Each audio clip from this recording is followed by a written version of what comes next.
Mesdames, Messieurs, bonjour et bienvenue. Vous suivez Zena TV, la chaîne de la diaspora. C'est un plateau spécial que nous vous proposons avec des acteurs politiques et de la société civile de l'Afrique centrale. Et vous le savez qu'il y a au Gabon, en RDC et au Congo-Brazzaville des crises post-électorales ou peut-être préélectorales qui sont en train d'envenimer la situation et de renvoyer au pays des images qu'on a vues à des moments les plus tragiques. Aujourd'hui, on compte les morts du côté de Libreville, on compte les morts du côté de Brazzaville, on a compté des morts du côté de Kinshasa. Aujourd'hui encore, on compte des centaines d'arrestations à Libreville. Même chose à Kinshasa et sans oublier Brazzaville. Arrestation arbitraire bien sûr, arrestation des leaders politiques et aussi arrestation d'hommes et de femmes qui sortent pour manifester et crier leur volonté de changer. Mesdames, Messieurs, c'est un plateau où nous allons parler de cette Afrique centrale. Est-ce que des acteurs aujourd'hui qui sont en première ligne peuvent trouver des synergies pour essayer de pouvoir contenir en fait ces volontés de ces personnes, notamment ces présidents qui veulent rester au pouvoir coûte que coûte? Est-ce qu'aujourd'hui les acteurs politiques sont prêts pour en découdre, puisque en face ce sont les balles réelles qui sifflent? Mesdames, Messieurs, mes invités, ce sont donc des personnes que vous avez déjà vues sur ce plateau. Madame, donc, bonjour. Bonjour. Je rappelle que vous êtes donc porte-parole de Monsieur Jean Ping, candidat à la présidence gabonaise, qui aujourd'hui réclame sa victoire par rapport à son challenger Ali Bongo. Merci d'avoir accepté notre invitation. Merci à vous de m'avoir convié. Monsieur François Mbukukassa, bonjour. Bonjour, monsieur. On vous a entendu tout à l'heure sur Zena TV. Vous êtes donc le président du Front des militants congolais, FMK, et de la Fédération Union des Congolais de la diaspora. Merci d'avoir accepté. Vous êtes la RDC et là aussi vous avez une actualité qui est très chaude, c'est la toute récente en ce moment au niveau de la RDC. Oui, je vous remercie d'abord de nous inviter sur ces plateaux. Je viens sur ces plateaux pour dénoncer déjà les atrocités que vit notre peuple. Nous avons subi pas mal de choses dans notre pays, la RDC. Donc notre pays a subi des traumatismes jusqu'à aujourd'hui et nous n'avons pas de dirigeants capables de pouvoir donner encore de l'espoir à cette population maltraitée. Et nous sommes levés pour dire stop. Vous avez dit stop, monsieur Henri Benzonza, bonjour. Bonjour. Vous êtes le président de l'APACO, l'association des amis de Parfait Kolula. Merci d'avoir accepté, on vous a vu plus ou moins au pied levé, donc vous êtes du Congo-Brazzaville avec vous aussi. On va essayer de comprendre aujourd'hui Brazzaville qui est devenue une école pour les dictatures, puisque ce qu'on dénonce aujourd'hui à Libreville est parti, en grande partie de Brazzaville, puisque Brazzaville a donné l'exemple avec le changement de la constitution et les violences qui se sont suivies.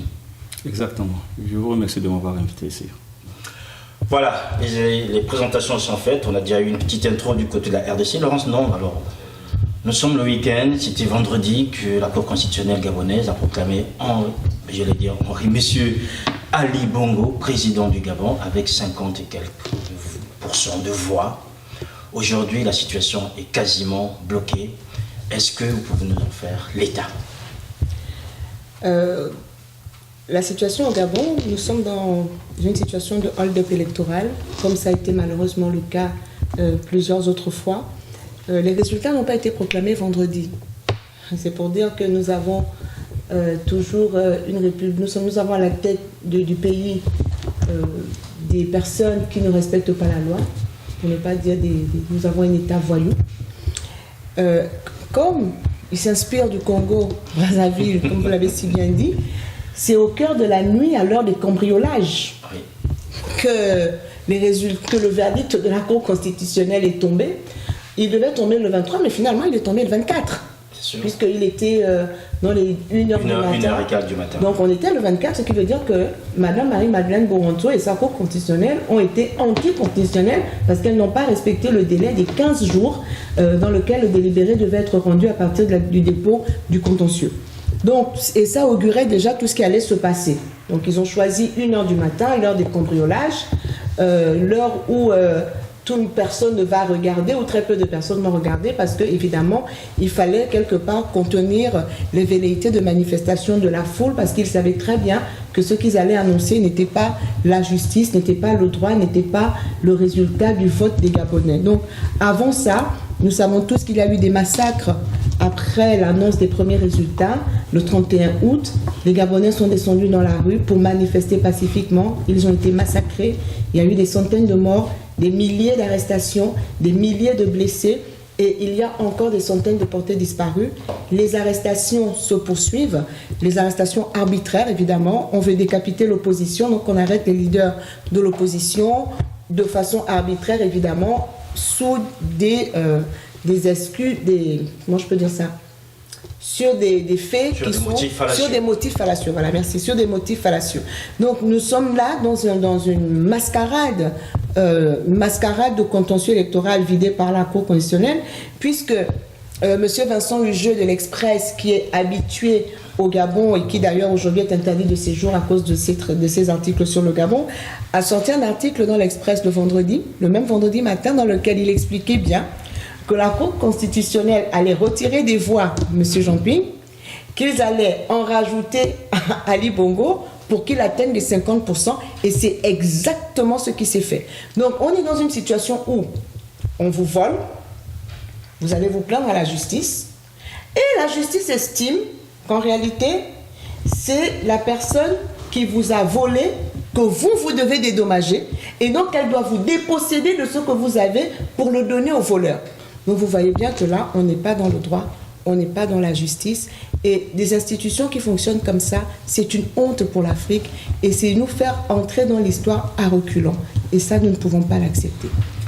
François Bokassa, alors la situation en RDC est plus ou moins différente. Vous, il n'y a pas de hold-up électoral.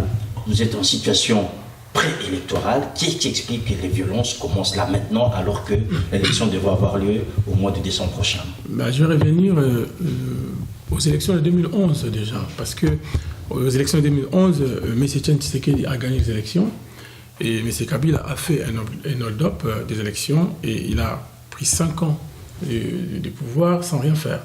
Aujourd'hui, nous pensons qu'il devait au moins préparer les élections d'après la Constitution, parce que le président qui est en place doit préparer les élections, et normalement, à partir du mois de septembre, normalement, la CENI devait au moins proclamer un calendrier pour les élections.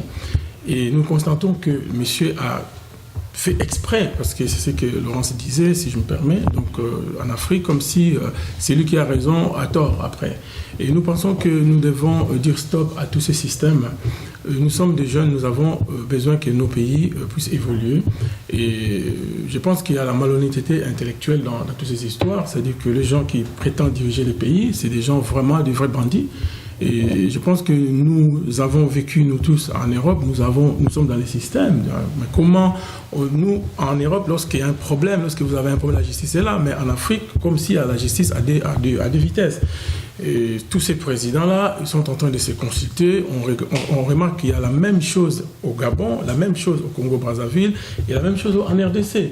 Et ce qui est pire, c'est que ces présidents sont en train de bombarder les QG de leurs opposants. Et ça, vraiment, c'est révoltant. On a vu la même chose à Kinshasa. À Kinshasa, ça s'est fait. Donc, nous pensons que nous devons mettre fin à toutes ces choses.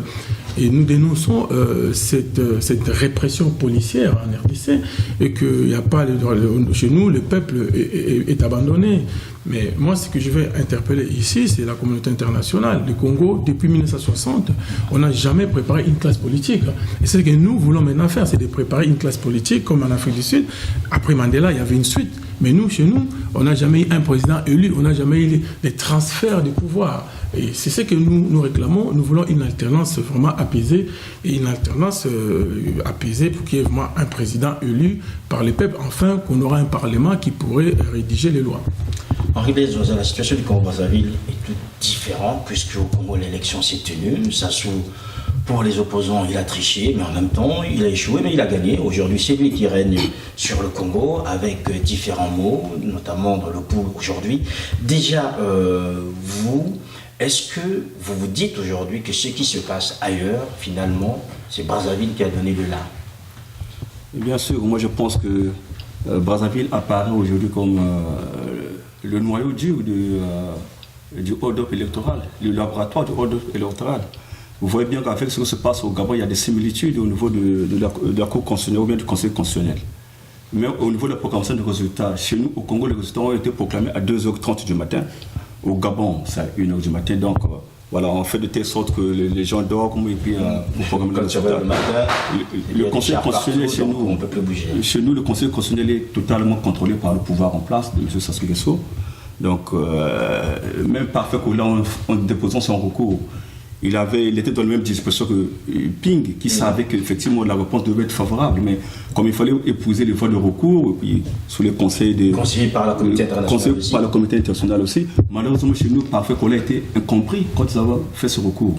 Mais au Gabon, par exemple, la communauté internationale a insisté pour que M. John Ping puisse faire ce recours. Donc chez nous, au Congo, les résultats ont été proclamés le 4 avril 2016. Tout le monde sait que ces résultats ne reflètent pas le vote populaire. Alors, on a bien compris, mesdames, messieurs, que finalement, le problème de l'Afrique centrale, c'est peut-être aujourd'hui retrouvé dans ces différents pays que vous avez évoqués.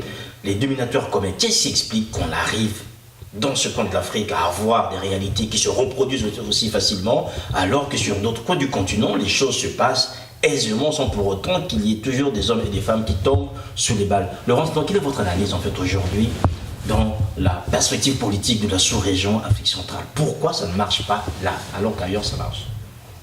Je pense que ce qui nous dessert quelque part en Afrique centrale, Gabon, Congo, les deux Congo, Kinshasa, même la Centrafrique aussi, Brazzaville, la Centrafrique qui sort d'un processus où elle se remet un peu. Le Tchad, où le coup d'État électoral, le hold-up électoral a aussi été perpétré. Nos amis et frères du Cameroun, je pense qu'eux, ils ont abdiqué contre Paul Biya. Ils attendent peut-être que la mort se charge de les débarrasser de Paul Biya. Mais nous, la mort a emporté Omar Bongo Ondimba, on a récolté Ali qui est pire. Donc parfois, ça ne règle pas la question. Je pense que le problème de l'Afrique centrale, nous sommes victimes de notre immense richesse. Ces richesses ont longtemps été convoitées par l'Occident qui a tissé, parce qu'on a appelé la France-Afrique, un certain mode de fonctionnement qui est au détriment de nos populations. Maintenant, pour ne pas rendre, la France-Afrique n'est pas le seul responsable, parce que lorsque je suis allée en Côte d'Ivoire pour la première fois en 1992, j'ai été choquée de voir comment ce pays était développé avec le café et le cacao dans le même contexte de France-Afrique, alors que le Gabon ne l'était pas.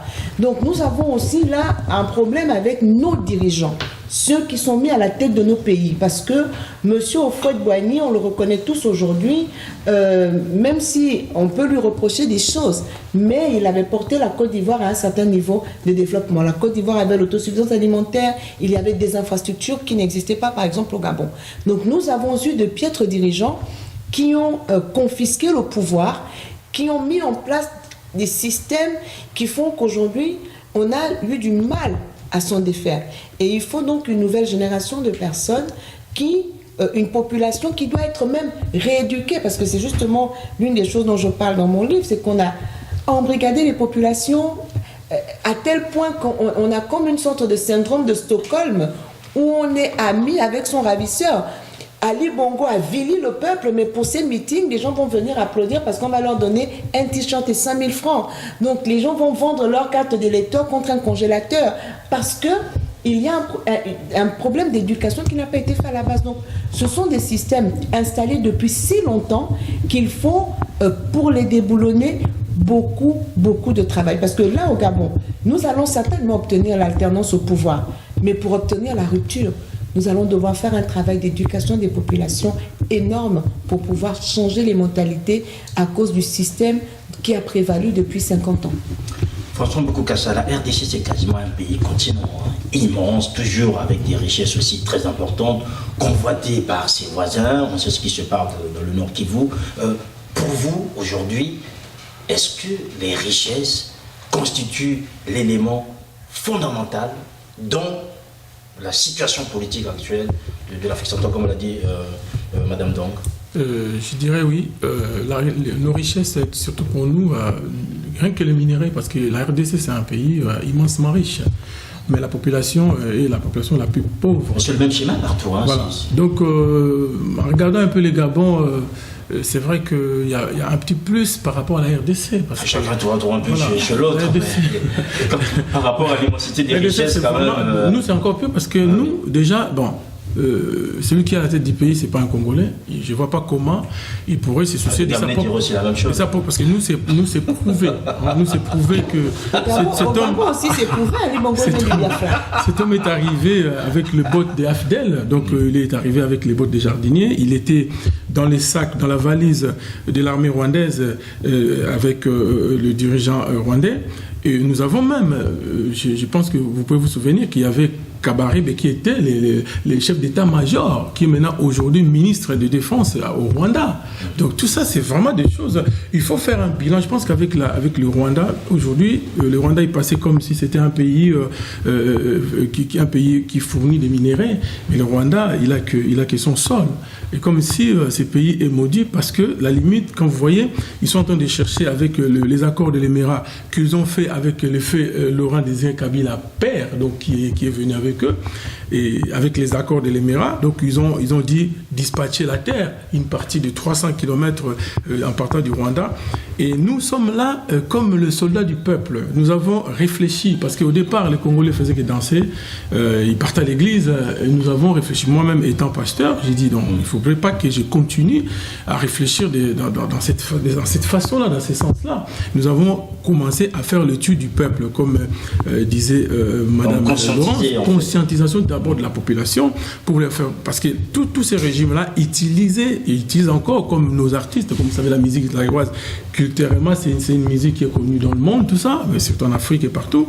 Et ces régimes utilisent ces artistes pour pouvoir endormir la population. Ça, c'est première des choses. Deuxième des choses, nous avons constaté qu'ils ont aussi utilisé les pasteurs, les églises évangéliques. Et tout ça, c'est des choses que nous avons réfléchi à ça et nous avons mis, nous sommes rassemblés avec des amis, nous avons fait des groupes de réflexion pour pouvoir comment nous allons faire pour arrêter ces tsunamis. Et ce que nous avons réussi à faire, d'abord, première des choses, nous avons ciblé. Parce que quand le musicien arrivait en Occident, en Europe, en France, je ne sais pas où, d'abord, la première chose, il déstabilisait les familles. C'est-à-dire qu'il faisait des choses vraiment, des choses abominables par rapport à nos enfants, tout ça ici, chercher comment faire pour des papiers, tout ça. Et nous avons commencé à bloquer d'abord la musique. Et c'est que nous avons réussi. Jusqu'à aujourd'hui, le musicien congolais ne vient plus jouer ici en France. Alors, mais c'est quand même, attendez s'il vous plaît, c'est quand même un alibi, parce que le musicien, qu'est-ce qu'il a à voir avec le fait qu'on refuse d'alternance aujourd'hui? Ceux qui refusent d'alternance, c'est ceux qui sont au pouvoir, et non pas les musiciens qui ne font que leur travail, dirait-on. Mais un musicien est là pour passer un message. Hein, les artistes, ils sont là pour passer des messages, pour pouvoir donner des messages aux populations. Il y a des musiciens, ici en France, on voit des musiciens, ils ne sont pas là pour prendre vraiment clairement comme nous chez nous, par exemple. Hein, chez nous, c'est encore pire. Donc, nous voulons mettre de l'ordre dans la maison. Et il y a trop de désordre. Est-ce que cet ordre-là va favoriser l'alternance? Parce que c'est un peu la question qu'on se pose, puisqu'on voit chez les autres, les choses se passent normalement, tandis que chez nous, ça se passe très mal. Que ce soit à Libreville, que ce soit à Kinshasa ou encore du côté de Brazzaville. On ne citerait pas du côté de Bangui ou encore de Douala. Chez nous, déjà, il faut savoir que c'est différent parce que nous avons déjà une armée, nous sommes occupés. Alors, dans la diaspora, nous avons dénoncé ces choses depuis plusieurs années. Au départ, les régimes et la population de Kinshasa ou du Congo ne comprenaient pas notre message. Alors, de l'autre côté, déjà, on avait voulu déjà transmettre, pouvoir ramener le message chez eux. Donc, que la population puisse vraiment être informée de la réalité de ce qui se passe. Donc, chez nous, l'armée est infiltrée. Donc, d'abord, le pays est infiltré de la tête. Déjà, Kabila n'est pas congolais. Là, je le réaffirme. Kabila n'est pas congolais. Kabila est arrivé avec le bot et il est arrivé dans des valises de Rwandais. Le Rwanda, aujourd'hui, Kigali est construit avec le denier du Congo. Et Kigali est en train de détruire le Congo. On viole à l'est. À Beni, on viole, on tue, on massacre. Et en complicité avec Joseph Kabila, qui est le représentant de Kagame au Congo. Donc, pour nous, le Congo est occupé. Maintenant, c'est que nous sommes en train de faire, nous les fils du pays, nous les Congolais, nous sommes mis debout, comme dit notre hymne national, debout Congolais. Et nous voulons prendre les choses et nous voulons qu'il y ait un changement, qu'il y ait vraiment ces changements pour que le peuple puisse se retrouver demain. Henri Blaise Zonza, Brazzaville, c'est quasiment le statu quo aujourd'hui, puisque Denis Sassou Nguesso, qui devrait partir, est toujours là, avec l'armée qui est en train de tout faire pour qu'il reste là. La situation dans le pôle s'empire. Qu'est-ce qui explique aussi, parce qu'on a bien compris qu'il y a cette richesse, mais la richesse ne suffit pas. On vient de parler du peuple qu'il faut conscientiser. Est-ce qu'aujourd'hui, les Congolais étaient eux-mêmes prêts, puisque, comme disait Laurence Ndong, les gens qui, le matin, crient sur Denis Sassou Nguesso, le soir, ils vont chercher les 5000 et les t-shirts pour aller à son meeting. Mais finalement, le gars se dit toujours qu'il est toujours aimé, qu'il est toujours attendu. À ce moment-là, pourquoi vouloir de l'alternance? Je devais d'abord dire que c'est pas le problème de richesse, c'est pas ce qui fait qu'il puisse pas avoir une alternance dans notre pays. Je vous rappelle que le Venezuela, c'est un pays riche, mais ils n'ont jamais accepté la domination américaine. Ils se sont opposés, alors que on voulait leur faire du chantage. Donc c'est beaucoup plus le mauvais comportement, sinon la mauvaise volonté de nos dirigeants politiques à la tête du pays, qui ne veulent pas favoriser l'alternance politique dans ce pays-là. Chez nous, au Congo, comme vous le savez, ça fait plus de 32 ans qu'il était là. Il s'est imposé en changeant la constitution du 20 mars 2002, constitution qu'il avait lui-même écrit, fait adopter. Il a changé pour pouvoir s'éterniser au pouvoir. Aujourd'hui, nous sommes dans une situation où la victoire du peuple a été volée par M. Sassou, qui est en train de s'imposer avec une armée qui a fait ce qu'elle a fait avec des tueries et tout et consorts. Il y a des prisonniers politiques actuellement, comme le général Mokoko qui est en prison, Poulé Makaya, sans citer tant d'autres. Qui a bien entendu, peut-être. Monsieur du Congo, voilà. Donc, il y a beaucoup de prisonniers politiques. Voilà pourquoi aujourd'hui, pour nous, nous disons que par rapport à ce qui s'est passé dans deux pays, il y a la nécessité d'aller vers un dialogue inclusif sous l'égide de la communauté internationale. Parce que le pays en crise, ce n'est que... Alors, est-ce que le dialogue signifie alternance? Parce que moi, ce qui me préoccupe aujourd'hui, c'est de voir les résistances qu'on constate sur le terrain, notamment dans les pays que nous avons cités, quasiment toute l'Afrique centrale. Il n'y a pas eu d'alternance depuis quasiment, je dirais, au moins 30 ans. Il n'y a pas eu d'alternance dans ces pays-là, sauf à Bangui, où ça s'est passé avec des armes, et on connaît ce que ça a coûté aujourd'hui. Alors... Oui, c'est vrai, c'est excessif. Chez nous, le problème de l'alternance, c'est un problème qui nous prend à cœur. Mais le problème, c'est qu'actuellement, il faut prendre la réalité que nous avons face, que M. Sassou Nguesso s'est imposé. Et nous sommes une famille. Ali Ben Bongo s'est imposé. Kabila s'est imposé. Alors, monsieur et madame, dites-moi, on fait quoi dans tout ça? Mais justement, il y a ce faux schéma sur lequel Ali Bongo est en train de se calquer, en fait. Le schéma de Brazzaville. Le schéma de Brazzaville, le schéma... Bon, c'est le schéma qu'on avait aussi vu en 93. Donc, lorsque M. Paul Mbabé Solo est élu président de la République, Omar Bongo Ondimba a fait son coup d'état électoral. Il y a M. Mbabé Solo fait un gouvernement parallèle, etc. Ça se termine à Paris, les accords de Paris. Et puis après les accords de Paris, on rentre et puis la vie continue. Entre-temps, il y a eu des morts. Etc. Donc, au Congo, c'était la même chose. Sassou Nguesso, aujourd'hui, il a bombardé dans le pool. On sait qu'il a commis un hold-up électoral. Et là, paf, on appelle tout le monde au dialogue. On vient s'asseoir et puis on discute. Et puis après, va sortir de là un gouvernement d'union nationale. Et puis, partage du pouvoir, on continue. Et Ali Bongo veut suivre le même schéma au Gabon. Mais sauf qu'au Gabon, ça ne passera pas. Parce qu'il n'y aura pas de dialogue. On ne peut pas s'asseoir avec un terroriste. Il dit que c'est lui qui a remporté l'élection présidentielle, qu'il dirige avec les siens. Quand on a remporté une élection, on a un parti politique, on a des cadres dans son parti, on dirige. Pourquoi appeler au dialogue? Ils appellent au dialogue parce qu'ils savent qu'ils n'ont pas remporté l'élection présidentielle et qu'en réalité, ils n'ont aucune légitimité et ils veulent obtenir cette légitimité de ceux qu'ils ont floués. Et c'est là que les Gabonais vont innover en disant non. Nous n'allons pas dialoguer et nous allons, s'il le faut, bloquer le pays. Mais il est temps que le verdict des urnes soit respecté. Celui qui a perdu l'élection s'en va. Ce n'est pas lui qui vient soi-disant tendre la main et fixer en plus les conditions du dialogue. Il devient le maître du jeu alors qu'en réalité c'est un perdant. Ce n'est plus possible d'accepter ça. Et donc, s'ils veulent continuer à diriger, il aurait fallu, certaines peut-être, je ne veux pas donner de leçons, mais que l'opposition congolaise dise non à Sassou. À un moment donné, qu'on dise non. Il a triché, il a tué des gens. Personne ne s'assoit avec lui. Ce qui est intéressant, c'est que déjà dans la terminologie, les concepts sont les mêmes. On a parlé tout à l'heure de tricherie, partout on triche. On parle du dialogue en RDC aussi. Vous sortez du dialogue, il va se parler. Juste pour bondir sur ce qu'elle vient de dire. C'est-à-dire nous sommes passer du constat, parce que nous, ça soit à tricher les élections présidentielles. Mais nous ne sommes plus dans la même phase que les Gabonais. Parce que dans les Gabonais, là, ils sont encore dans le processus de contestation. Oui, la différence avec nous, nous avons contesté, oui. Nous avons vu ce que ça produit, nous avons fait le constat, et là, nous proposons des pistes de sortie de la crise. Donc, c'est différent avec les Gabonais qui sont encore dans la fièvre électorale. Sauf que dans la... Non, excusez-moi, sauf que dans ce que vous proposez, ça sous-reste président. Oui. C'est-à-dire que dans ce que vous êtes en train de négocier avec lui, Sassou va rester président. Non. Je veux dire, nous proposons un dialogue national inclusif sous l'autorité de la communauté internationale. C'est-à-dire inclusif, c'est dire que tous les sujets seront mis sur la table de négociation. Quand on dit tous les sujets, quand on dit tous les sujets, donc il n'y a pas d'ordre du jour préétabli. Lorsque nous disons tous les sujets, alors un dialogue national inclusif sous l'égide de la communauté internationale. C'est un dialogue où il y aura les observateurs internationaux. Il va se poser un problème du résultat, par exemple, du 20 mars. Ce qui est quand même bien, c'est que les mêmes réalités ne donnent pas les mêmes effets. Voilà, souvent, on dit même cause, mêmes effets. Or là, on a les mêmes causes, mais on n'a pas les mêmes effets. Selon les effets, quand on parle, je vous donne la parole, quand on parle du dialogue, la différence avec le Congo, c'est qu'au Congo, c'est l'opposition aujourd'hui qui demande le dialogue, et Sassou n'en veut pas. Tandis qu'au Gabon, c'est Ali Bongo qui demande le dialogue, et l'opposition n'en veut pas. Ça s'est inversé, parce que, excusez-moi, lorsque Ali Bongo triche en 2009, pendant 7 ans, l'opposition et la société civile ont demandé un dialogue national inclusif. Ali Bongo l'a refusé. Il a refusé le dialogue pendant 7 ans.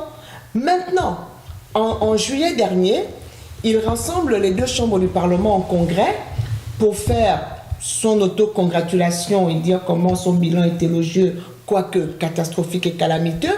Et là, il annonce qu'il y aura un dialogue en septembre. Donc, M.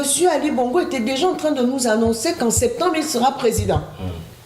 En dépit du fait qu'il y avait une élection présidentielle. Donc, on voit bien qu'il est en train de dérouler un plan qui rentre dans sa stratégie de conservation du pouvoir. Oui. Et le dialogue qu'il appelle aujourd'hui n'a absolument aucune raison d'être parce que d'un côté, il appelle au dialogue, mais dans le même temps, il massacre et tue ceux avec lesquels il est censé dialoguer. François Mbokassa, sur cette question de dialogue, en RDC aussi, on parle de dialogue aujourd'hui. On les voit. Aujourd'hui, les dialogues n'ont rien porté parce que Kabila, il peut dire oui les matins, l'après-midi, il dira non. Le problème, c'est que ces dialogues-là, c'est ce que je vois un peu avec Congo-Brazzaville, c'est que moi, je pense que aussi, c'est le double jeu de la communauté internationale, parce que la communauté internationale, il va te pousser, il va te dire, va faire ceci, mais après, derrière, il y a quelque chose qui va se passer. Parce que nous avons, au départ, lui, Kabila voulait un dialogue avec la concertation en 2014, je crois, ou 2013, et ça passait en... Comment ça n'a pas fonctionné. Donc, aujourd'hui, nous avons encore remarqué que l'opposition a cherché à dialoguer avec une partie de l'opposition, je peux bien dire, parce que la résistance a refusé les dialogues avec Kabila. Vu les conditions que Kabila traite notre peuple, nous pensons que Kabila est arrivé par des armes. Il ne veut pas partir en douceur. Kabila n'est pas un démocrate. Nous l'avons dit à l'opposition, qui est les rassemblements, nous l'avons dénoncé dès le départ. À l'époque, on était en train de parler souvent avec quelques personnalités de l'IDPS, qui est le grand parti du président Etienne Tshisekedi, et nous avons refusé ce dialogue. Pourquoi ? Parce que nous pensons qu'il faut que d'abord on puisse respecter la Constitution. La Constitution nous dit que tu as droit à un mandat renouvelable une fois. C'est-à-dire que la réalité, c'est que Kabila devait au moins le 19 décembre 2016, son mandat prend fin. Et nous sommes restés là. Et nous, notre socle, c'est la Constitution. Et cette Constitution qui a été paraphée par lui-même en 2006. Donc, nous pensons que cette fois-ci, il faut que nous avons réussi à ramener, pas réussi, mais nous avons essayé de pousser la communauté internationale pour qu'ils viennent. Mais je ne suis pas... je suis un peu en porte-à-faux avec mon collègue en face. Pourquoi ? Parce que les dialogues, nous avons compris que l'opposition qui avait démarré le dialogue a refusé le dialogue après, parce qu'il n'y avait pas le respect des règles. Donc Kabila ne respecte rien. Pour nous, en tout cas, les dialogues, si ça va arriver, je pense que ça sera une autre façon, mais pas de cette façon-là. Voilà. Alors, ce qui est quand même surprenant, en fait, si vous me permettez, c'est qu'on voit finalement quasiment les mêmes tournures, c'est-à-dire qu'on veut le dialogue au début, après on ne veut pas à la fin, et ce qui se passe en réalité, c'est que le statu quo reste.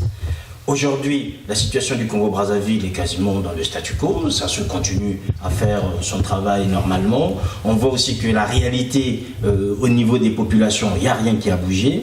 Maintenant, ce que je voudrais bien comprendre aujourd'hui, qu'est-ce que vous avez, vous, en tant qu'acteur aujourd'hui de l'Afrique centrale, comme éléments qui permettent qu'on puisse avancer? Est-ce que le départ des uns des autres, Ali va partir, Ali va tomber, Kabila dégage, Sassou va-t-on?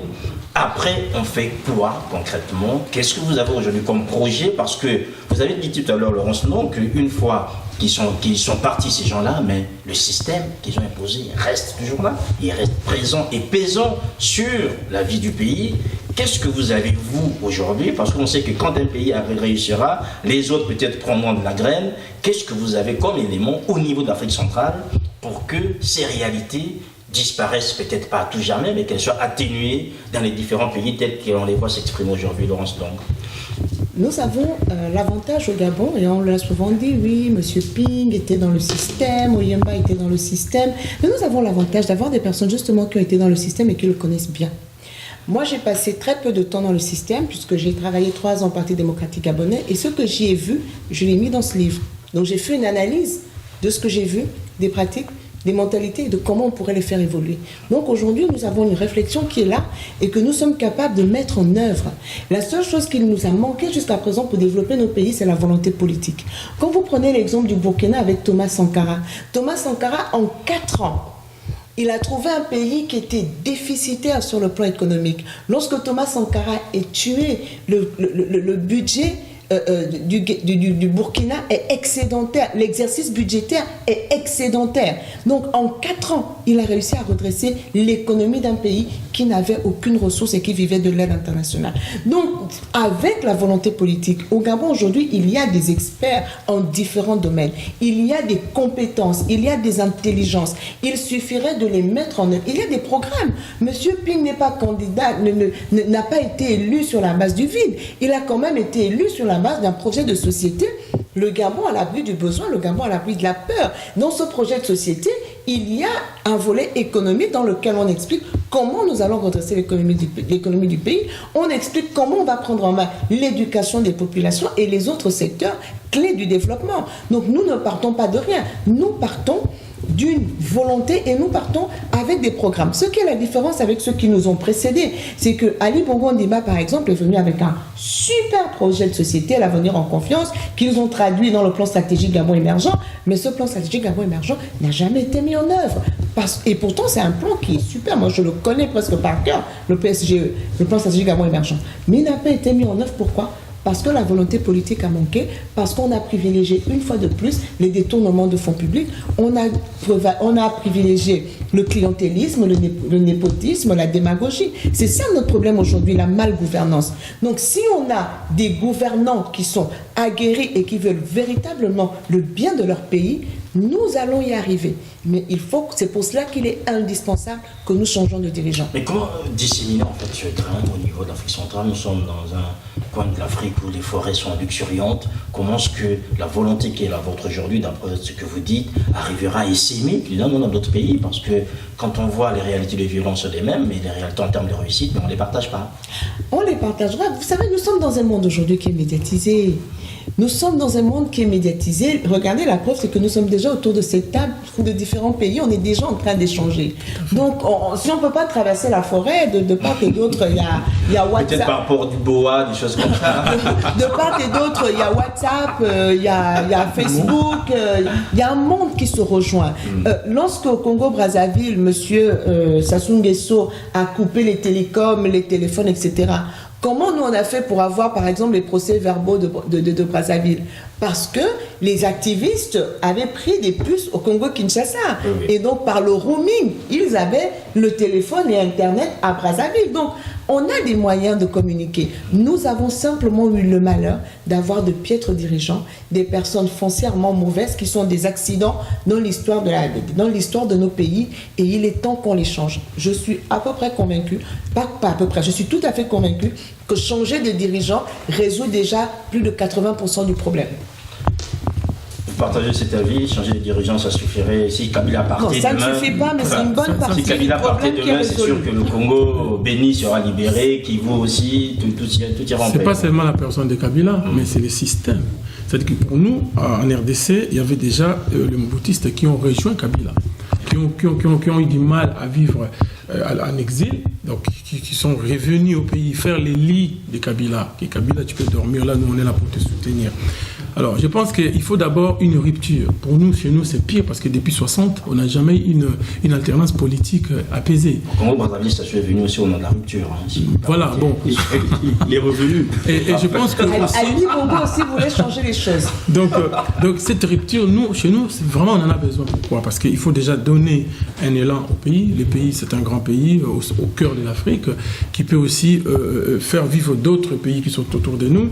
Mais ce que je déplore un peu ici, c'est vrai que c'est quelque chose que nous avons remarqué. Tous ces chefs d'État qui sont en Afrique, même si on massacre un peuple, il n'y a pas un chef d'État qui peut peut-être prendre quand même l'envergure de dénoncer ces choses-là. Il y a Sassou qui propose ces médiations, que ce soit à Libreville, que ce soit à Bangui ou encore à Kinshasa. Mais Sassou lui-même, il a un problème déjà chez lui. Il faut qu'il arrive à régler déjà ces problèmes-là, parce que c'est vrai que la façon qu'ils ont bombardé à Oyo, je pense, hein, donc dans le pôle, pardon, oui. Et tout ça, et nous remarquons quand même que c'est comme si c'est un système qui veut s'épanouir en Afrique centrale. Kabila a bombardé le QG de l'UDPS et d'autres partis. Et voilà, Bongo a bombardé chez M. Ping. Je pense que ça, c'est choquant. Mais comment est-ce que vous, les acteurs, aujourd'hui qui êtes en première ligne, mettez en place des outils, des synergies? Nous, de notre côté, nous avons mis les reports des combattants. Nous avons mis des combattants, tout le monde maintenant est combattant. C'est-à-dire que les Congolais sont décidés de pouvoir vraiment libérer leur pays. Les Congolais sont prêts à pouvoir verser leur sang pour le Congo. Donc, au départ, c'était un peuple qui n'était pas éveillé, qui était vraiment dans la musique, dans tout ça. Mais nous avons réussi déjà à passer les messages. Hein. L'éveil patriotique est accepté en RDC. Pour nous, nous sommes là pour dire à la population de pouvoir continuer. Parce qu'en 2015, les 19, je rappelle ici, les 19, les 20, les 21 janvier 2015, le peuple est sorti pour dire non par rapport à la modification de la Constitution. Et ils ont réussi à bloquer Kabila. Et maintenant, deuxième étape, nous avons le 19 septembre, normalement la CNIDV, du moins, proclamé le calendrier électoral, la chose qui n'est pas bon, la CENI. Et c'est la même chose qui se passe en Afrique, c'est-à-dire que tous ces mondes-là, des CENI, tout ça, c'est la cour conscience, c'est au bot du président qui dirige. Alors nous pensons qu'aujourd'hui, nous devons utiliser l'article 64 qui nous donne le pouvoir, nous, le peuple, de pouvoir dire non à ces groupes de personnes ou des individus qui veulent prendre le pouvoir par la force. Ça, c'est la Constitution qui nous donne cette opportunité.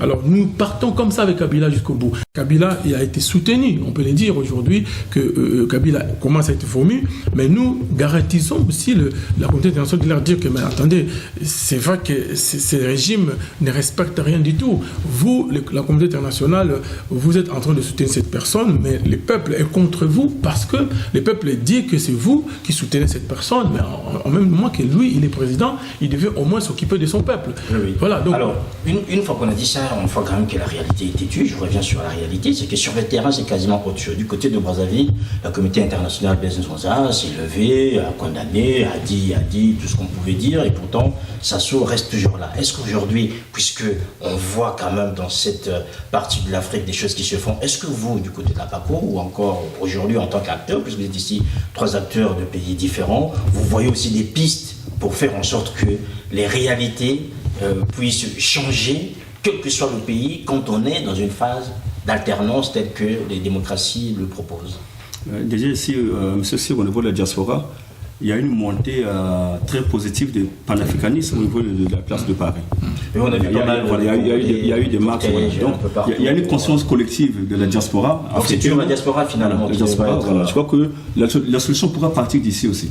Parce qu'au niveau de l'Afrique, il y a des ramifications telles que, vous savez que M. Sassou, par exemple, a soutenu Jumping. Donc, pour nous, les Congolais qui sommes démocrates, ça nous a posé un véritable problème. entre Bongo qui est là, entre la dynastie Bongo qui est là depuis des années. D'après les rumeurs, de ce qu'on a appris. Bon, mais nous sommes à la télé. On parle de faits et pas de rumeurs. Oui, non, il y aurait Moi, je suis porte-parole de M. Jean-Ping. Il y aurait des ramifications familiales entre, je crois, Kiki et puis le fils à Ping qui serait de Bobo. Oui, il y a des ramifications familiales. Donc, au niveau des Congolais, on s'est dit, est-ce qu'on soutient M. Ping qui aurait des ramifications familiales avec la famille Sassou, ou bien c'est M. Bongo avec la famille Bongo, mais ça n'empêche pas que les Gabonais ont fait de lui leur candidat pour l'alternance. Ou bien Bongo qui serait en rupture avec Sassou. Donc nous, par exemple, ça nous a posé un véritable problème on s'est dit, mais qui se tonique dans ce cas-là? Donc il y a ces ramifications au niveau de l'Afrique, mais aussi au niveau de la diaspora, effectivement, il y a un travail qui est en train de se faire avec... par exemple, M. Saliou Diallo, qui est le panafricaniste le plus connu, on fait des manifestations, on fait des sittings. Il y a eu une marche de la diaspora gabonaise. Les Congolais étaient nombreux, ceux de la RDC aussi étaient là. Donc je crois qu'il y a cette unité-là qui est en train de se faire pour pousser la diplomatie française vers ce qu'on peut qualifier d'une rupture, pour qu'elle cesse de soutenir les dictatures en Afrique. Alors très souvent, on l'a évoqué, on va avancer, on arrive quasiment à la fin, très souvent, quand on parle d'alternance en Afrique, on évoque toujours la France. Qu'on le veuille ou non, vous avez parlé de France-Afrique, de France-Langue, on a évoqué toujours la main du colon qui est là, et finalement, on se dit, si les choses doivent venir d'ici, comment est-ce que et pourquoi déjà les communautés, notamment africaines, Afrique centrale, ici en France, ne s'organiserait pas pour peser sur la politique française? Est-ce que là aussi, ça peut être une piste pour favoriser, notamment, nous avons vu les Gabonais qui ont perturbé les meetings de M. Sarkozy, qui ont quasiment fait la une de tous les... On a retenu que ça, en fait, de ce meeting. Bongo va chercher Ali. Donc finalement, est-ce que l'organisation des partis de diaspora ici, en pesant sur la politique locale française, permettrait aussi de pouvoir faire réfléchir les autorités françaises qui soutiennent les dictatures en Afrique centrale? Il faudrait que nous arrivions à peser, pas seulement sur le plan politique, mais même sur le plan économique. Si on prend l'exemple de la diaspora juive, d'ailleurs, c'est les seuls auxquels le terme diaspora convient vraiment, parce que nous ne sommes pas une diaspora, parce que diaspora, ça veut dire qu'on a été dispersés contre notre gré. Seuls les Juifs l'ont été. Nous sommes des Gabonais de l'étranger, des Congolais de l'étranger, partis volontairement pour des études. Donc, quand on considère la diaspora juive, on se rend bien compte au niveau des États-Unis que le poids de la diaspora juive dans l'économie américaine fait que on a quelqu'un comme Sheldon Hamilton, il donne des milliards de dollars à chaque fois au candidat qui va passer à la Maison Blanche pour s'assurer que sa politique vis-à-vis d'Israël restera toujours la même. Donc nous ici, nous n'avons pas ce poids qui nous permet de peser sur les politiques, mais nous pouvons quand même faire une chose. Moi, je suis allée dans les meetings, certains meetings des candidats à la primaire républicaine, parce que je suis membre fondateur des Républicains, donc il faut qu'on s'implique dans la politique. Et je leur ai fait comprendre qu'en France, vous n'avez pas de statistiques ethniques. Donc vous ne savez pas combien de Français issus de la diversité il y a. Mais souvenez-vous de l'élection de M. François Hollande, le soir, quels sont les drapeaux qu'on voyait à la Bastille? Il y avait beaucoup de drapeaux africains. Donc le vote des Français issus de l'Afrique dépendra de votre politique africaine. Et c'est ce que nous devons leur dire. Que nous qui sommes ici, nous sommes à la fois français, d'origine d'un pays d'Afrique, mais nous ne pouvons pas soutenir un candidat qui a une politique africaine défavorable aux Africains. Beaucoup d'Africains ont levé le pied à l'UMP.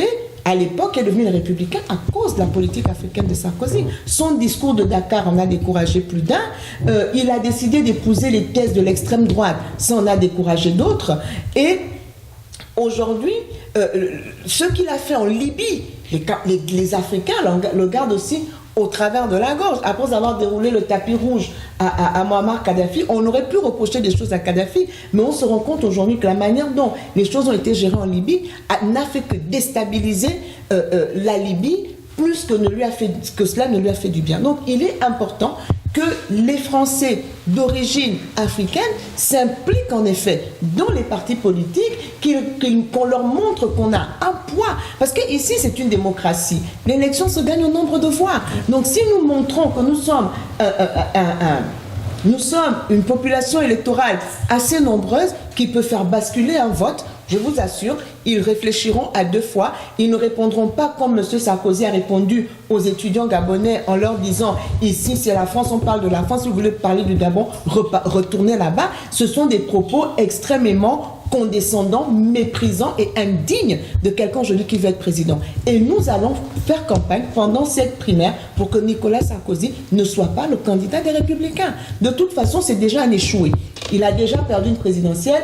Il a dit qu'il se retirait de la politique. Si c'était un homme de parole, il ne serait pas revenu. Il fait comme les Africains, finalement.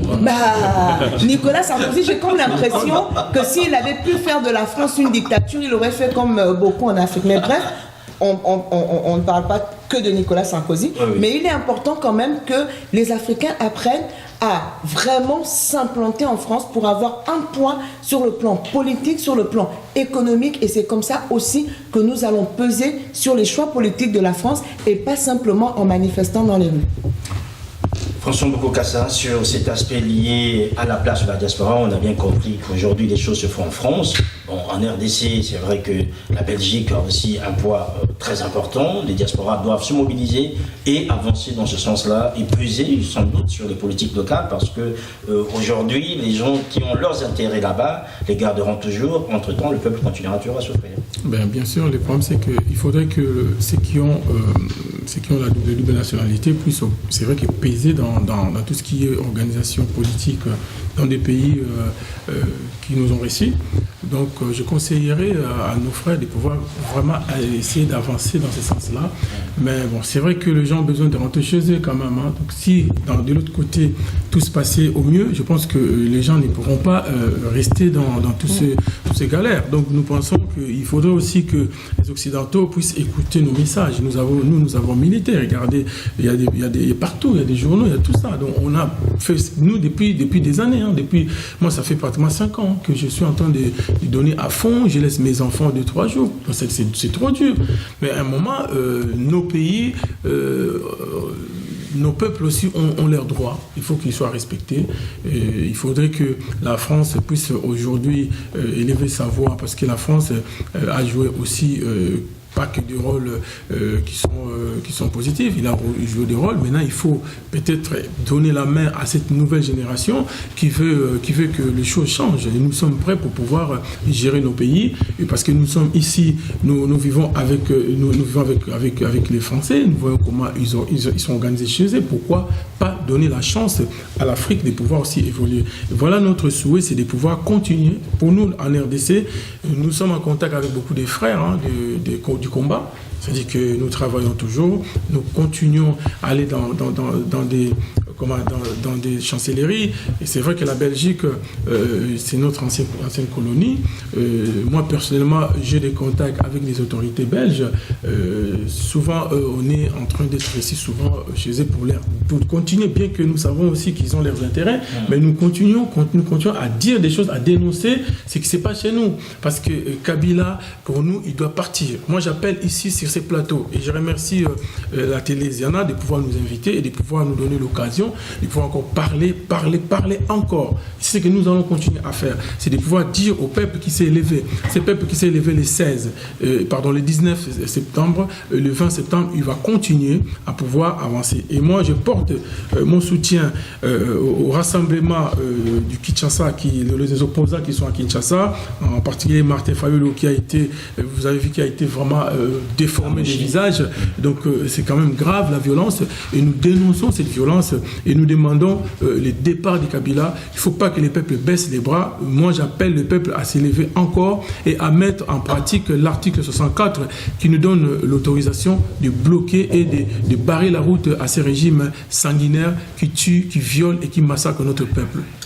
En Blaise Zonza, on arrive quasiment à la fin. Moi, je voulais juste dire que notre pays connaît une crise politique et militaire, surtout avec ce qui se passe dans le département du Pôle. L'unité nationale et la cohésion sont brisées. par la volonté manifeste des tenants du pouvoir. On peut dire la même chose, voilà. On peut dire c'est quasiment ça. Finalement, pourquoi pas former un seul pays, comme ça on a les mêmes problèmes, Voilà, et donc, puis on cherche les mêmes solutions. Pour moi, le message que je voulais lancer un message aux autorités du pays, Oui. pour qu'ils comprennent qu'il y a une nécessité que nous allons vers un dialogue inclusif sous l'égide de la communauté internationale. Parce que nous sortons d'une crise. Tout le monde sait que le 20 mars 2002, la volonté populaire qui s'est manifestée dans les urnes n'a pas été respectée. Donc il faut que nous allions vers un dialogue pour voir le problème des prisonniers politiques qu'on devait normalement libérer, pour voir le problème de la commission électorale indépendante. Parce que la répartition qui avait été faite avant n'était pas équitable. Donc pour voir toutes ces choses-là, pour que les futures élections soient organisées dans des conditions libres et transparentes et que les résultats ne soient pas contestés. Je vois que c'est l'une des conditions qu'on peut poser à ce dialogue-là. Le dialogue doit se tenir. J'espère que le président Sassou, M. Sassou Nguesso, entendra cet appel pour que nous puissions aller vers ce dialogue. M. Sassou, il est vieux, peut-être sourd, en ce moment il n'entend plus grand-chose, sinon je crois qu'il doit encore le pays entendre. avancerait normalement. Alors, Madame, Messieurs, on arrive à la fin. J'aimerais juste vous poser une question, vous la trouverez sans doute plus drôle. Je vais repartir sur des termes, donc dialogue, prison, mort. Finalement, vous avez tant de choses en commun. Pourquoi pas penser finalement des solutions communes par rapport aux situations que vous vivez les uns les autres dans vos pays respectifs? Laurence Nord. Les solutions auront du mal à être communes. Enfin, certaines solutions pourraient être communes parce qu'il faut savoir que dans ce genre de problème, il n'y a pas une solution. Ce sont des problèmes qui ont plusieurs causes et donc les solutions vont être aussi envisagées. Le problème doit être envisagé de manière systémique, de manière holistique, de façon à voir toutes les différentes implications. Ce sont quand même des pays qui sont différents, qui ont des réalités de terrain différentes, qui ont des populations différentes. La RDC, c'est tout un continent. Le Gabon, c'est un peu plus petit. Le Congo est moyen, donc c'est grand, moyen, petit, en superficie, en termes de population. Sassou Nguesso, c'est 32 ans de pouvoir, donc c'est quand même certaines réalités. Le Congo, Kinshasa, Kabila est là depuis un moment, mais nous avons les implications avec le Rwanda qui compliquent la situation. Ce que nous n'avons pas, par exemple, au Gabon. Nous avons un Ali Bongo qui est là que depuis 7 ans, même si son père a gagné 42 ans, donc il n'a pas les mêmes attaches qu'un Sassou qui serait là depuis 32 ans. Donc il y a quand même ces nuances-là dont il faut tenir compte et qu'il ne faudrait pas forcément... globaliser. Voilà, il ne faudrait pas globaliser. Il y a des ressemblances, il y a des similitudes, mais il y a aussi des différences qui vont faire que le cas de chaque pays devient aussi spécifique, même s'il y a des ressemblances. Donc on ne peut pas toujours tout généraliser et trouver des solutions globales aux 3 pays. Ça va être compliqué. Moi, je proposerais d'abord de dialoguer avec nos voisins. Parce que l'histoire de la RDC, c'est aussi nos voisins. À l'Est, souvent, à l'Ouest, on n'a pas trop de soucis. L'Angola, le Congo-Brazza, il n'y a pas trop de soucis. Mais c'est à l'Est où il n'y a que des soucis. Donc il n'y a que ce peuple-là qui est toujours là en train de maltraiter notre population. Et nous proposons aussi que lorsqu'il y aura l'alternance, il faudrait faire un bilan avec le Rwanda. Il faudrait demander aux Rwandais qu'est-ce qu'ils sont venus faire au Congo, pourquoi. Juste la question, pourquoi ces massacres? Vous voyez, on tue, on viole, on massacre. On a aujourd'hui, d'après les rapports de mapping de l'ONU, ça fait 6 millions de morts. Donc c'est quand même trop. Alors maintenant, nous voulons tout simplement qu'il y ait d'abord l'alternance, que Kabila puisse partir, parce que Kabila fait partie des problèmes qu'il faut résoudre au Congo. Kabila, c'est le problème, parce que déjà Kabila n'est pas l'enfant légitime de Laurent Désiré Kabila, parce que nous avons des contacts avec les enfants légitimes qu'ils ont assassinés en complicité avec son régime. Il y a d'autres enfants qui ont fui, ils sont restés 2 ou 3 seulement, qui sont quelque part, et nous sommes en contact avec tous ces enfants-là. Ils ne reconnaissent pas que c'est leur frère. Donc ce n'est pas, et la Constitution nous donne aujourd'hui raison, parce que la Constitution congolaise nous dit c'est lui qui doit avoir la magistrature suprême au Congo doit être né des pères et des mères congolais. Mais Kabila n'est pas congolais, bien qu'il soit l'enfant adoptif de Laurent, il n'a pas la légitimité d'être président de la République du Congo, de la RDC. Voilà ce que nous demandons aujourd'hui, et que Kabila puisse partir en douceur. C'est ce que nous demandons, avec la négociation, avec le respect de la Constitution. Le 19 décembre, le peuple est aux aguets, le peuple ne baissera pas les bras, ni d'un iota, parce que nous voulons obtenir le départ de Kabila. Kabila n'est pas plus fort que Mobutu. Nous avons déjà 32 ans, peut-être le docteur, il n'avait pas bien expliqué quand il parlait par rapport à 32 ans de Mobutu. C'est déjà une douleur que nous avons subie. Nous avons fait face aux 32 ans de Mobutu. Maintenant, il y a les 15 ans de Kabila qui est arrivé, plus 3 de son ex-papa, donc c'est dur. Alors nous sommes au bout. Il faut que j'appelle la communauté internationale à prendre ses responsabilités, parce que Kabila aujourd'hui, il est devenu le problème. Il faut que la communauté internationale puisse s'impliquer, parce que la communauté internationale a demandé le dialogue. Kabila n'a pas respecté le dialogue. Maintenant, nous pensons que le moment est arrivé où Kabila doit partir. Et moi, j'appelle le peuple à s'élever, parce qu'il n'y a aucun régime dans le monde qui peut résister devant un peuple qui est décidé vraiment pour que le pays soit libéré. Une dernière question pour la route. Ce qui est surprenant à vous entendre tous les trois, c'est que vous avez un langage apaisé, il n'y a pas de va-t-en-guerre, légaliste. Tout le monde est d'accord pour dire bon, on va avoir d'alternance, mais il faut qu'on soit en paix. Personne n'appelle à la violence ni à vouloir prendre les armes. Est-ce que vous pensez que les gens qui sont en face, que vous donnez ça aujourd'hui, c'est des gens qui ne respectent absolument rien, ni leur constitution? Sassou l'a changé pour qu'il reste président. En RDC, Kabila a trop de faire pour qu'il reste. Ali Bongo, aujourd'hui, n'a pas respecté la propre constitution, même pour annoncer les résultats par la Cour constitutionnelle. Finalement, c'est des gens qui ne respectent rien du tout. Pourquoi continuer à les respecter, mesdames, madame, messieurs? Parce que quand on est droit, on reste droit. Quand on est face à la méchanceté, la plus grande victoire que cette méchanceté peut avoir, c'est d'entrer en nous. Nous devons être différents de ces gens-là. Parce que lorsqu'on trouve légitime d'insulter un opposant politique, le jour où on arrive au pouvoir, on aura aussi des opposants et on les insultera. Et on fera ce que l'on reproche à ceux qui sont au pouvoir aujourd'hui. Nous devons marquer notre différence de bout en bout. Donc nous croyons, nous sommes des démocrates. Nous travaillons pour l'instauration d'une vraie démocratie. Ce sont eux qui nous opposent la violence et nous allons les laisser tributaires de leur propre violence. Nous avons toujours appelé au Gabon au dialogue. Nous avons appelé au dialogue national inclusif, nous ne l'avons pas obtenu. Lorsque les manifestants sont sortis dans la rue, ils l'ont fait de façon pacifique en chantant l'hymne national du Gabon. Et je vous assure, si vous relisez les paroles de cet hymne national, il n'y a rien de plus pacifique, il n'y a rien de plus cordial. Notre hymne national s'intitule La Concorde. Nous chantons unis dans la concorde et la fraternité. Éveille-toi Gabon, une aurore se lève. Pendant que le peuple est en train de chanter l'hymne national, on lui tire dessus. Le régime en place assumera, il prendra en main, il va assumer ses propres crimes. Nous ne voulons pas être mêlés à ces crimes-là. Et c'est pour ça que je tiens à dire qu'au Gabon, il ne s'agit pas d'une guerre civile. Parce qu'il y en a qui ont voulu faire croire que non, la guerre civile, c'est lorsque les populations s'entretuent entre elles. Mais nous avons au niveau du Gabon un pouvoir qui massacre le peuple. Ce n'est pas la même chose. C'est Ali Bongo qui a mis la garde républicaine dans la rue, qui sort l'artillerie lourde pour aller en guerre contre un peuple qui est complètement désarmé. Et ça, c'est ce qu'il faut mettre en avant. Maintenant, ce qui va se passer, c'est que nous aussi, nous appelons à l'aide de la communauté internationale. Parce que si on rentre dans une guerre civile, le Gabon, c'est 1 million d'habitants. Et les Gabonais sont unis entre eux. Ali Bongo a voulu instrumentaliser la province de Haut-Ogooué en faisant croire que le Haut-Ogooué avait voté pour lui à 100%. Or, moi, j'ai étudié dans le Haut-Ogooué. Il n'y a pas une province au Gabon plus hétéroclite que le Haut-Ogooué. Dans certaines provinces, vous avez 2-3 ethnies. Dans le Haut-Ogooué, il y en a près d'une dizaine. Donc, au Haut-Ogooué, il n'y a pas que les Batékés. Et l'une des régions les plus pauvres du Gabon, c'est le Haut-Ogooué. C'est dans le Haut-Ogooué que pour la première fois, j'ai vu des écoles primaires où les enfants étaient assis à même le sol parce qu'il n'y avait pas de table-banc.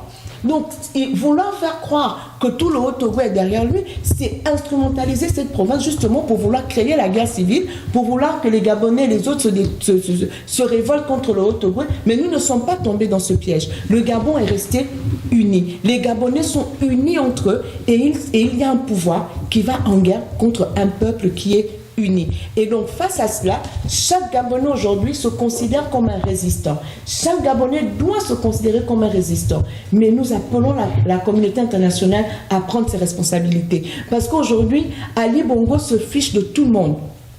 Il est allé chercher l'Union européenne. C'est lui qui a fait appel à la mission d'observation. Ils n'ont pas respecté le contrat. Mieux, ils ont traîné les commissaires, les observateurs européens dans la boue. Certains ont été diffamés, comme la chef de mission de la mission d'observation. Ils l'ont accusée d'avoir été payée parce que simplement elle a voulu être objective. Aujourd'hui, ils crachent sur l'Union européenne, ils crachent sur l'Union africaine. Ils n'ont pas voulu recevoir aucun observateur. Mais quand on est transparent et qu'on n'a rien à cacher, on accepte les observateurs. Ils mettent en avant le fait que accepter les observateurs, c'est violer la souveraineté d'un pays. Mais pourquoi ils sont allés les chercher? C'est eux qui ont appelé l'Union européenne. Donc nous sommes dans des régimes, effectivement, qui ne respectent rien. Mais si la communauté internationale laisse faire, elle aura tué le dernier espoir de démocratie en Afrique. Parce que ce qui se passe au Gabon, nous sommes en train de le voir, est partout. Les Congolais ont presque abdiqué, les Camerounais ont abdiqué, les Gabonais se battent encore. Mais si là, ils n'obtiennent pas cette alternance, on saura que la communauté internationale ne parle de démocratie que quand ça les arrange et qu'ils ont décidé d'abandonner les Africains à leur triste sort. Mais nous allons quand même continuer de résister parce que nous ne pouvons pas continuer avec ce genre de système. Et donc, il faut que la communauté internationale intervienne, qu'elle prenne des sanctions s'il le faut, mais que des gouvernements voyous, terroristes qui terrorisent leur propre population soient mis au banc des nations, comme l'a été l'Afrique du Sud à l'époque de l'apartheid, qu'il y ait toutes sortes de sanctions, mais on ne peut pas laisser cette déni de démocratie continuer de prospérer. François Mboukoukassa, vous êtes pasteur, hein, donc je comprends très bien. Vous aussi, ben voilà, je comprends très bien cette maxime christique hein, qu'on te donne sur la joue gauche, ben, toujours de la joue droite, comme ça au moins. Non, pas que, c'est pas ce qu'on dit. Hein. Parce que même le Seigneur Jésus, il l'a dit dans un sens, mais lorsqu'il a été giflé, il a demandé pourquoi tu me gifles. Voilà. Il a demandé pourquoi on le giflait. Parce que même la violence, on ne la subit pas sans rien dire. Il n'a pas tendu la joue gauche. Il a demandé pourquoi. Moi, je pense que, étant artisan d'épée, nous pourrions... le problème, c'est que c'est en face. Nous ne pourrons pas répondre à la violence par la violence. Je pense qu'il y a des institutions qui sont mises en place pour mettre des hommes comme de Kabila. Il y a la CPI qui est là.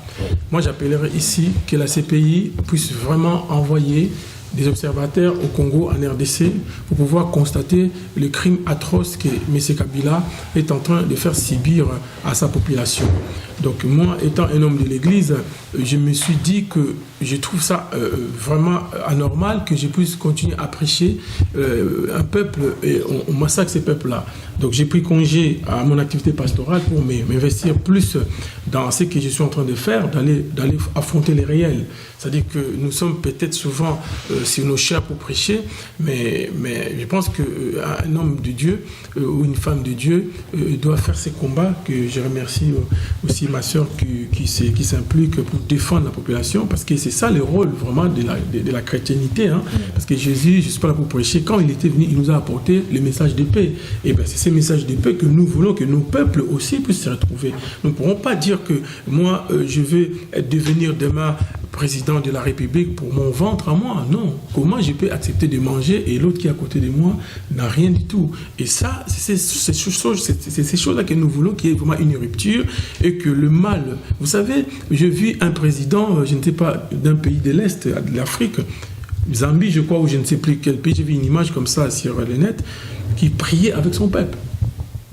C'est pas mal aussi. Donc, ça veut dire que je pense qu'il y a des choses que nous ne pourrions pas... Nous avons notre culture à nous, les Africains. Nous sommes dans un monde occidental. Nous, ils ont aussi la culture, mais je pense que nous avons aussi de bonnes choses, comme eux aussi ils ont de bonnes choses, mais nous devons choisir ce qui est mieux pour nos populations. C'est très important pour nous. Donc, nous ne pourrons pas dire qu'il y ait la rupture dans tous les cas. Il y aura la rupture, mais il faut qu'il y ait les changements aussi d'hommes. C'est important. Parce que les systèmes, par exemple, au Congo, en RDC, c'est des gens qui datent de 1960. Il y en a d'autres qui sont jusqu'à aujourd'hui, qui continuent à devenir des sénateurs. Mais ces gens-là, ils ont jamais compris c'est quoi l'Internet, c'est quoi l'ordinateur. Ils vont continuer avec leur système malhonnête que nous dénonçons ici. Donc nous appelons la paix au Congo. Nous voulons que Kabila puisse partir et que la communauté internationale, cette fois-ci, puisse prendre la part du peuple congolais qu'il a toujours mis de côté. Ils aiment plus les intérêts, plus les richesses que les Congolais. Et aujourd'hui, nous voyons à l'Est, on est en train de dénombrer la population, on est en train de faire dispatcher la population. Les Rwandais sont en train de s'infiltrer au Congo et nous dénonçons cela. Et nous sommes en train de les dire à haute voix qu'il faut que ça cesse. Donc moi, je suis ici pour défendre cette population qui est démunie et aussi dénoncer jusqu'aujourd'hui Kabila n'a pas encore libéré l'homme politique comme l'opposant Diom Ndongala, le député qui est toujours en prison jusqu'aujourd'hui. Ça fait plusieurs années. Il y a M. Mouyambo qui est toujours en prison jusqu'aujourd'hui. Il y a encore plusieurs personnes qui sont en prison et c'est des prisonniers politiques personnels de M. Kabila. Mais nous voulons que la communauté internationale puisse aussi cette fois-ci prendre vraiment le devant pour défendre nos populations, pour qu'il y ait la paix en Afrique centrale, pour que nous, les Africains, nous sommes des Bantous. Nous avons notre culture. Nous voulons que ces systèmes, nous, les Bantous, nous parlons, nous palabrons. Nous restons sous les baobabs pour palabrer. Donc nous ne voulons pas cette brutalité qui vient de l'Est. Et cette brutalité vient de ce qu'on appelle les Tutsis. Et ce n'est pas tous les Rwandais qui sont des mauvais. Au Congo, ces Rwandais qui vont respecter les lois au Congo, quand il y aura la démocratie, quand il y aura l'état des droits que nous demandons tous les jours, et en ce moment-là, celui qui va respecter les lois au Congo, c'est celui-là qui va rester au Congo. Voilà mon dernier mot. Henri Blaise Zonza, c'est pour ça que vous êtes de ce côté-ci, puisque vous n'êtes pas pasteur, en fait, je ne l'avais pas deviné. Je vais peut-être le devenir. Bon, il n'est pas trop tard. Je voulais rebondir sur un point que vient d'aborder Madame Donc. Il a dit que le peuple congolais a abdiqué. On n'a pas abdiqué. Non, pas abdiqué. Vous avez... Enfin, voilà. Notre pays, le Congo, a connu beaucoup de tragédies. Nous avons connu des événements en 93. Il y a eu la guerre de 97, 98. Tout récemment, en 2015, il y a eu, quand il y a eu le débat sur le changement de la Constitution, il y a eu beaucoup de tueries. Là, avec l'élection du 20 mars, il y a eu beaucoup de gens qui ont été tués. Donc, on a une autre façon de voir des choses que les Gabonais qui ne sont peut-être pas arrivés à cette étape-là. Parce que quand on a connu des parents qui ont été tués par des faits de guerre, je crois qu'on peut raisonner autrement. Donc, nous sommes dans une logique d'apaisement. Voilà pourquoi moi, j'insiste ici à ce que nous allons vers un dialogue inclusif, parce que on sait, la situation militaire, on peut bien l'adopter, mais on ne sait pas, quand vous commencez une situation militaire, vous ne savez pas la suite après. Les conséquences, vous ne les connaissez pas, parce qu'on ne peut pas les gérer en avance. Donc, voilà pourquoi pour nous, il est question d'aller vers un dialogue inclusif sous l'égide de la communauté internationale pour trouver des solutions idoines aux problèmes qui se posent dans notre pays. Voilà, donc pour conclure, les problèmes sont les mêmes, mais les réponses sont plus ou moins différenciées et adaptées aux réalités de chaque pays et aussi à son processus historique. Merci à vous trois d'avoir participé à cet entretien. Je rappelle donc que vous avez écrit Gabon, pourquoi j'accuse, et que vous êtes porte-parole de Jean Ping. François Mokokassa, encore merci. Je rappelle aussi que vous êtes président du Front des militants congolais et de la Fédération Union des Congolais de la diaspora. Henri Blaise Zonza, encore merci à vous aussi. Vous êtes le président de PACO. Voilà, madame, messieurs, merci à vous aussi d'avoir suivi. Merci à Noko Kumonga Kosso pour les images, à vous.